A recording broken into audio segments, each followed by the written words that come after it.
না মানে ভাই দেশে এগুলো হচ্ছেটা কি? এতদিন জানতাম মেয়েরা সুরক্ষিত নেই, কারণ যেভাবে একটার পর একটা রেপ হয়েই যাচ্ছে, মানে থামার কোনো অস্তিত্ব নেই। সেখানে দাঁড়িয়ে নতুন একটা শকিং নিউজ। ব্যাপার হচ্ছে আমি বাড়ি গিয়ে বলবো।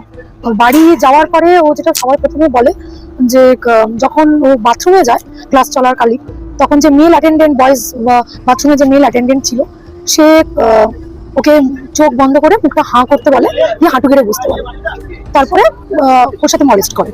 প্রথম শ্রেণীর ছাত্রকে যৌন নির্যাতনের অভিযোগ, স্কুলের অস্থায়ী কর্মীকে আটক করল পুলিশ।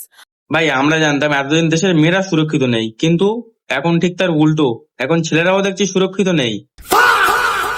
এমনই ঘটনা ঘটেছে মেদিনীপুরে। হ্যাঁ, ঠিকই দেখছো, ওরাল সেক্স হ্যারাসমেন্ট। আরে শালা, মানে ভাবতে পারছো মানুষ কতটা নিচে নেমে গেছে? মানে এইসব ছেলেদের না কিছুই না, ধরতে হবে আর বিচুটি পাতা ঘষিয়ে দিতে হবে।